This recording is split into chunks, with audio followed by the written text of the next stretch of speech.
So now we'll go to the next one. Next one, it says that the store has purchased a 3-year fire insurance for a payment of 1224.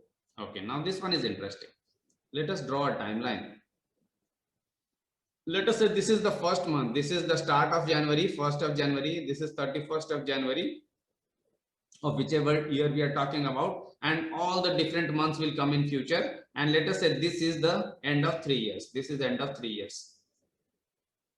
Okay.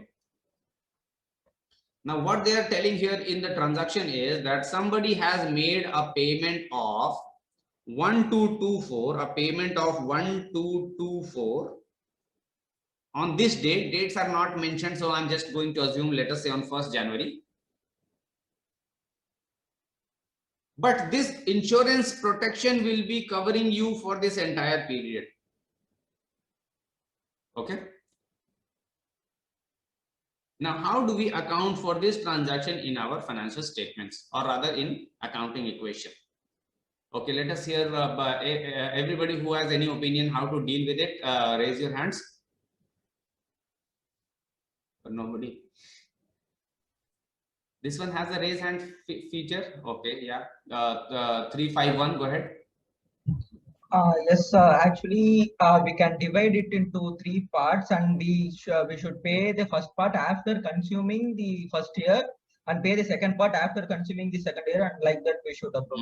Okay, so Javed is mentioning that as we did in the case of Star Sports, there the payment was for 5 years, so we broke the payment in 5 pieces. Here the payment is for 3 years. He is mentioning break it into 3 pieces. Okay, perfect. Only problem is that our accounting period is only 1 month, Javed. Then we should split into 3 into 12. Yes. Split into, basically we should break it into 36 pieces. 36. So now this is also one of the example where you see that how accounting period helps us. So it was because of the knowledge of accounting period, now we got to know that we need to break it into 36 pieces and not only 3 pieces. Everybody with me? Because we are going to prepare the financial statement for a month. They are saying that a month is your accounting period. That is why we need to break it in the 36 pieces, and in this period I will show 1/36 as a charge. Okay, so basically this 1224, you need to understand that of this 1224, if you break it into 36 parts, first of all, what is 1/36 of 1224? What is this amount? 34. 34 rupees. Okay, $34. So basically this one conceptually first we'll try to understand. Basically what is happening, this one is as good as paying 34 rupees every month for insurance premium. Only thing is that for rest of the 35 months you have paid in advance, and for 1 month only you will be consuming it in this month. Is this statement clear to everybody? That you have done the entire payment of 1224 right now. That means that if this is for 32 pieces, 36 pieces, then only 1 piece out of this 36 you will be consuming this month, and rest all will be your asset which you can benefit in later periods. We will say that first of all cash would have gone out from the business by 1224. So this I think nobody should doubt that I need to subtract 1224 from my cash. So this is one side of the transaction. Okay, now there are 2 ways in which you can deal with this transaction. I will tell you both the ways, one long cut and one shortcut. I will explain both of them one by one. Let me go with the long cut first. So there are 2 dates relevant for you. One is the 1st January when you have just now done the payment, and one is the 31st January when the month is over. That is your accounting period is over. So let me tell you what you do on the 1st January and what you will do on the 31st January. On 1st January, let us say just now you have done the payment and you are coming out of the insurance office, or the insurance agent is going out of the business premises after selling the insurance product. Somebody asks you that, do you have an asset called insurance protection? What's your answer going to be? Yes or no? Yes? Yes. And for what period? On that date, for what period is the insurance protection? 36 months. The entire 36 months. That means the entire protection is yet to be consumed. So on this day, that is 1st of January, this date, you will enter the equation like this. You will say that my cash is gone and now I have a new asset called insurance protection. I will call it prepaid insurance. Prepaid insurance protection. If you want to call it insurance protection, no problem. I will simply call it prepaid insurance. Why I'm using this word prepaid? Because this is also one of the commonly used term. Whenever there is an expense that is going to happen in future, but you have paid for it in advance. So the phrase is used is prepaid. So I'm also trying to familiarize you with some of the jargons. But if you call it insurance payment paid for in advance, that is also correct way to write it. So whatever sounds intuitive to you, you create an asset and you write the entire 1, 2, 2, 4 under this.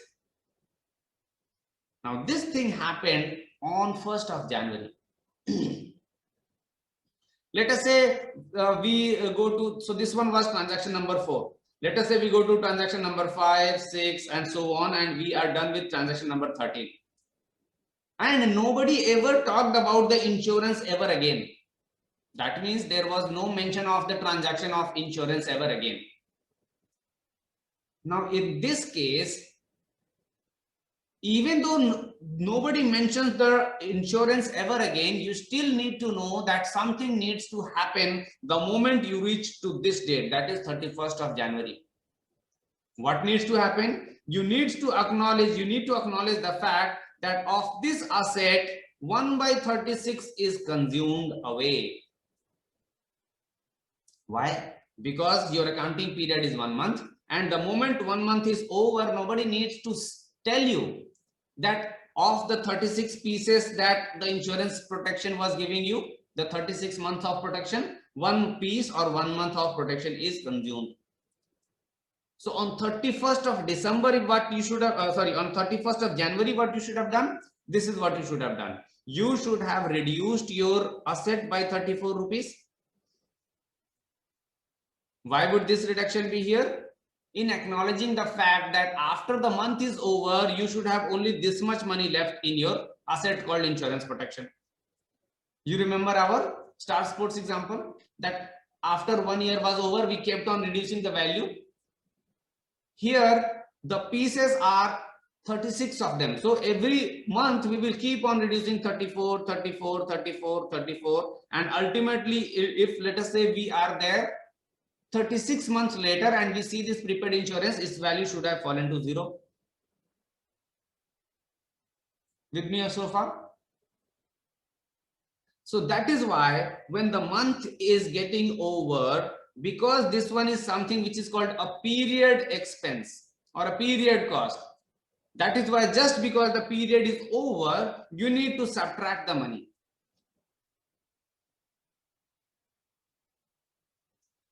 And the moment you subtract a resource because you have consumed it, where does the consumption of resources go? What should be the balancing part of this negative 34? Anyone?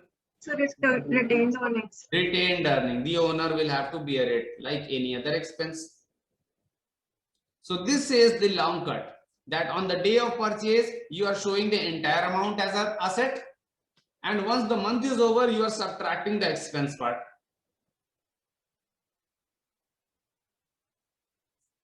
Now the shortcut to this is that because we always know the accounting period, on this day itself, because we knew the accounting period, here itself we could have done both of the parts, just so that you don't miss it out later on, that you don't forget to enter it on the 31st of January. This is where accounting period becomes crucial and helpful to us. That on 1st of January itself, you knew that 1 month is your accounting period. So then itself, what you can do is that instead of creating this entire money as an asset, you can say that I will create the asset by the value 1224 minus 34. Only this value. What is this value? 1190. Is it this? Okay. So you will say the entry will be like this. You will say that cash goes out by this value, an asset gets created only by 1190, and there is a reduction of 34 rupees in the retained earnings. So directly you have broken out this 1224 into two pieces. 1190 has become an asset and 34 has become an expense. This one has become an asset and this one becomes an expense. So if the long cut is the only intuitive way for you in the beginning, go with the long cut. And once you have practiced one or two questions, then you would understand what's going on. Then you can go with the shortcut. Or if you have already understood it, then straight away you can go with the shortcut. So this benefit is available because we always knew the accounting period. If we didn't know accounting period, then on 1st January, we wouldn't know that in which pieces to break this. Questions? Yeah. So one question. So for the long cut method, so you gave us two entries, right? One which we are making on 1st of Jan and one which we are making on 31st of Jan, right? Yes. So those are like we make those entries on two separate dates.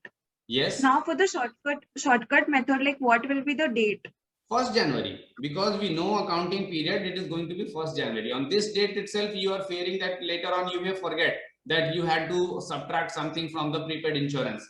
So here itself you are breaking it because you know that it is going to be 1 month, and because you know you are a going concern, means you will not shut down your business within 1 month. So of this, 34 is bound to become expense and only 1190 will be left as an asset. So that you do on the 1st of January itself. That is the shortcut. Both of these are acceptable. Okay. Sir, one doubt. Yeah. So is this transaction complete? Then only this doubt. So when we are buying the insurance, so definitely say suppose our business suffers a loss, maybe 40,000. Then the bank credits that 40,000 to the business's account. Okay. So the money is coming from somewhere then. Okay. So why aren't we accounting for that amount that we might get in case of the loss or something? Because we are buying an insurance that has its value. Like apart from the buying value, it has its own value. If I'm being clear enough. No, actually you are not clear. Are you saying that do we write somewhere the possible return that insurance company is going to give us in case of a possible loss? Yes, sir. Yes. Okay, okay, good. Basically, what Arthdeep is asking is very strange. This is the first time I am facing this question. Good, a very new question. What he's saying is that you have mentioned the value of the asset as what you have paid for it. But what about that benefit which this protection brings to you? That let us say tomorrow you lose something and the insurance company makes the payment. So that is also a benefit to you, right? So where are you going to write the benefit of that part of the asset? That is his question. Am I understanding your question correctly, Ardeep? Yes, sir. Yeah. Okay. Yeah. Anybody would want to respond to this? Sir, we would add it जब into consume the होगा cash. तब when we will consume Yeah, it Vipin, go ahead. when we will Prudence. consume it, then we have to include it. Now we haven't now we haven't taken it. When we will go to insurance and means when situation arises that we need that money, at that time only we have to write. Okay, that is one point. Basically, what Vipin Conservatism. is saying is that the way we have conservatism concept, when actually they pay you something, that is when you would want to deal with it. Okay, fine. Anybody else? Bhavya, you were saying something? So the conservatism point that we are not Yes. sure that we will consume this insurance, so we will not record it now. Okay, great. Any other point? And Sir, for a any return event which from the haven't insurance. occurred, Yeah, Vidya, go so ahead. any event which haven't occurred, we can't account for it also. Okay, same conservatism. Okay, any other point? Ankit, go ahead. Sir, return from the insurance is more like profit and loss from the business. So yeah, so if you can assume that our business will do that much profit, so we can write profit like we can write that insurance. So we cannot write that insurance. Okay, some complicated sentence. Unfortunately, I couldn't understand Ankit's sentence. But the theme is right. All 3 or 4 of you are talking about conservatism. That this one, the benefit is only going to happen in future. It has not happened yet. So wait until that date happens. Also, you will see later on that this insurance is not going to provide you benefit. Only thing it is going to do is prevent a loss. So 2 pointers here. Conservatism anyway tells you that wait until something actually happens. But even in that case, you need to have lost 20 rupees worth of inventory. That is when they are going to give you 20. They will not straight away come to you and give you 20. That keep this year you have not lost anything due to fire. Keep this 20 rupees, right? So that is only going to prevent that. Let us say you lost goods worth rupees 300 and 200 was provided by the insurance company. Then you will only say that a loss of 100 has happened. So both of the pointers are correct. One is that because we have conservatism, you need to actually wait until some gains happens. Also, at least in case of insurance, you will see it's not actually a gain. It is just that your losses may be sometimes either reduced by some amount or it will be reduced to zero. That's all. It's not actually a gain. Okay. Okay, great, good. That means that class is able to understand all these concepts. That's when it's starting to click in your mind that conservatism is an important concept here. That's really great to hear. Okay, perfect. Any more questions before we move ahead? Okay, so we'll go with the long cut for now, that we will write 1224 on the date of purchase and we would subtract 34, assuming that this one happened, this minus 34 happened on 31st of January. Okay. 6 minutes. Just a follow-up question on Agri's part. Yeah. So we are saying that we'll be using the conservatism concept unless it is happening. Suppose that it happened on 15th of January itself. So now where are we supposed to enter it then? Okay, so all these what ifs should I incorporate now? Okay, let us incorporate why not? Let us incorporate one what if. So I was thinking that once we are done with all the 13, then we will incorporate what if this happened, what if that happens. This one I'll just try to incorporate right now. Let us say on the next day, inventory worth rupees 200 got destroyed by fire and the insurance company paid us 120 rupees back. In general, they don't pay 100%. Have you noticed it? So let us assume the same dealing, that you have lost inventory worth rupees 200 due to fire. Insurance company admitted the claim and then they paid 120 rupees back. How are you going to record for it? I think it is pretty simple. Let's see if the class itself can come up with this solution for this. So who do I ask? Harsh, go ahead. Sir. Harsh, give your opinion. Baki logon ko bhi bolne do yaar, Mayank, please. Okay, I know you have understood it properly. Harsh, go ahead. Give us your opinion. Any part of this transaction? Harsh, sir, it should come under the cash because the insurance company is giving it to us. Give me the amount and the heading. $200, since the $200 loss has happened, so it should come under cash as well as the. So $200 in cash with what value? Positive value or negative value? Positive value. Okay, so somebody is paying you $200. Okay, fine. What because we have lost it, and it should also come in RE. RE. So what do I write in RE? Plus 200. Plus 200. Okay. Plus 200 in retained earning. Plus 200 in cash. Okay. What else? Is that it? I think that this 200 is a reduction in inventory level. Okay, so let me explain. So that is why it is important for me to point out to everybody. Basically, see, Harsh, when you say 200 increase in cash, has somebody given you 200 rupees, $200? Has that happened? Sir, since we have lost it due to fire, the insurance company is paying that money to us, right? Since which money is the insurance company paying? The one which we have lost, like the assets that we have lost were $200. But I have said that insurance company is admitting only 120 rupees, $120. Did you hear the example properly? We are saying that you lost $200 worth of inventory, but in compensation, insurance guys paid only 120 back. Does it happen in real life that whatever was the loss, they are paying us back slightly lesser? Yes. Most of the time, that's what happens. So here you don't even have received, you have not even received 200. How can you add $200 in cash? Okay. Sir, but we have lost assets worth that much, so that Okay, was the so sum that- bottom line is sometimes you may feel very emotionally attached to the business you are accounting for, but that may lead to certain errors. So his point is, but I have lost $200. Why should I not get 200? No, you didn't. I am saying you got only 120. Then what do you do? Then maybe Because 120 in both the. when you record the finances details, you don't record it because you got emotional. You record it exactly the way it happened. Okay, let us go to others. Suddenly there is a explosion of hand raises. Yeah, Pradeep, go ahead.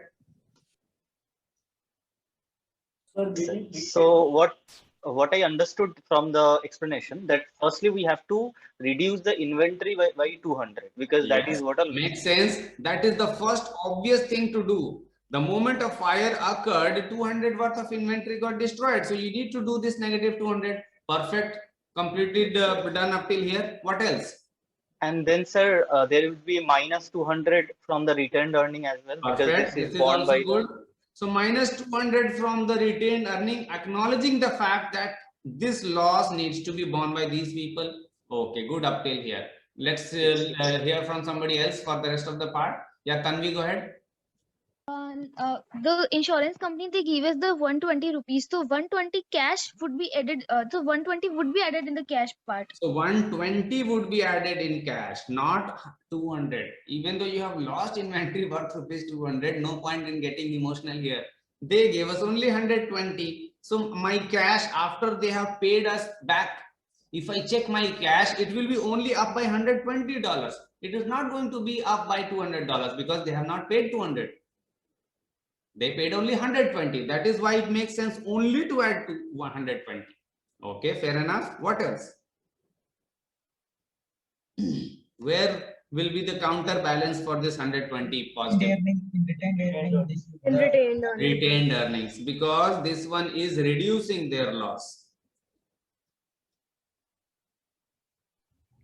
So that is the complete treatment for this transaction. That 200 loss, it was borne by the owners, but because the insurance company gave us back this much money, it was recovered by this amount. So net loss was only this difference amount, that is $80, which is what exactly happened. Sir, let's say that this particular incident happened on Project 2027, and we went to the insurance office and we posted our claim in there. Now they're analyzing our case, and on 31st they say that okay, we will be approving this much amount for let's say 120 amount is approved, but they have not given us any like the cash is not flown. So will that be added directly in accounts receivable, or there will be some another bucket for that? Okay, good question. So basically we have completely moved into the zone of what ifs. So let us do this one more what if. This what if is non-ending, you know, that what if this happened, what if that happened, all sort of things you can imagine. So I still have, no, I don't have any time left. Okay, so this is what I'll do. There are 5 to 13 transactions left in this example. I want all of you to attempt these 5 to 13 as is on this accounting equation. We will try to discuss those first, and then we will move to all these imaginary transactions. These are also imaginary, but the way it has been written in the book, let us deal with those first. You all try to form an opinion. If possible, try to complete this equation itself. And then we will try to see that all the different other type of permutation and combination that comes to your mind, we will try to see how it would get impacted in this accounting equation. Okay, this is what we'll continue from this example in next class.